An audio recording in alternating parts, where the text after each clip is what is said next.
ओम शांती 4/10/2024 शिवबाबांची महावाक्ये. आजची मुरलीचा सार आहे. बाबा म्हणतात, गोड मुलांनो, तुम्ही बाबांची जितकी प्रेमाने आठवण कराल तितके आशीर्वाद मिळतील.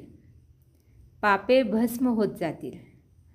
प्रश्न आहे, बाबा मुलांना कोणत्या धर्मामध्ये स्थित राहण्याचे मत अर्थात सल्ला देतात?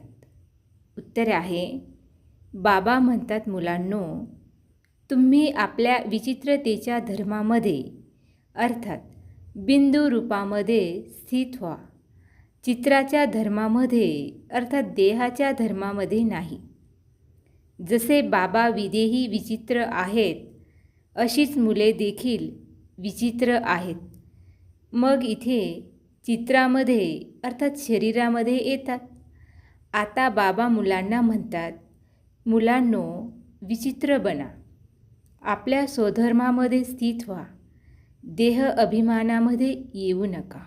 प्रश्न आहे, ड्रामानुसार स्वयं भगवान देखील कोणत्या गोष्टीकरिता बांधील आहे? उत्तर आहे, ड्रामानुसार मुलांना पतितापासून पावन बनविण्यासाठी भगवान देखील बांधील आहेत. त्यांना यायचेच आहे पुरुषोत्तम संगमयुगावर. धारणेसाठी मुख्य सार आहे. पहिली पॉईंट आहे, हे रूहानी शिक्षण खूप उच्च आणि कठीण आहे. यामध्ये पास होण्यासाठी बाबांच्या आठवणीने आशीर्वाद घ्यायचा आहे. आपले कॅरेक्टर अर्थात वर्तन सुधारायचे आहे. दुसरी पॉईंट आहे, आता कोणतेही बेकायदेशीर काम करायचे नाही. विचित्र अर्थात बिंदुरूप बनून आपल्या स्वधर्मामध्ये स्थित व्हायचे आहे आणि विचित्र अर्थात बिंदुरूप बाबांच्या कायदेशीर मतावर चालायचे आहे. आजचे वरदान आहे, बाबांच्या साथीने पवित्रता रूपी स्वधर्माचे सहज पालन करणारे मास्टर सर्व शक्तिमान भव. स्पष्टीकरण आहे, आत्म्याचा स्वधर्म पवित्रता आहे. अपवित्रता परधर्म आहे. जेव्हा स्वधर्माचा निश्चय होतो तेव्हा परधर्म तुम्हाला विचलित करू शकत नाही. बाबा जे आहेत, जसे आहेत, जर त्यांना यथार्थपणे ओळखून सोबत ठेवता तेव्हा पवित्रता रूपी स्वधर्माला धारण करणे अर्थात अंगीकारणे खूप सोपे होते. कारण स्वयं सर्वशक्तिमान साथी आहे.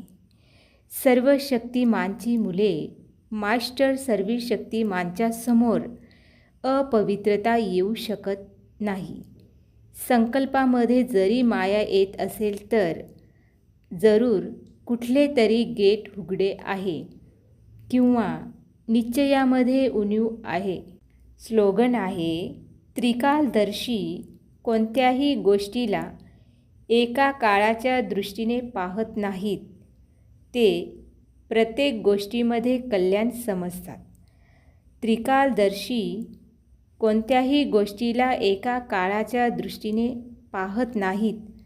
ते प्रत्येक गोष्टीमध्ये कल्याण समजतात. अच्छा, गोड गोड खूप खूप वर्षानंतर भेटलेल्या मुलांप्रती मातपिता बापदादांची प्रेमपूर्वक आठवण आणि सुप्रभात.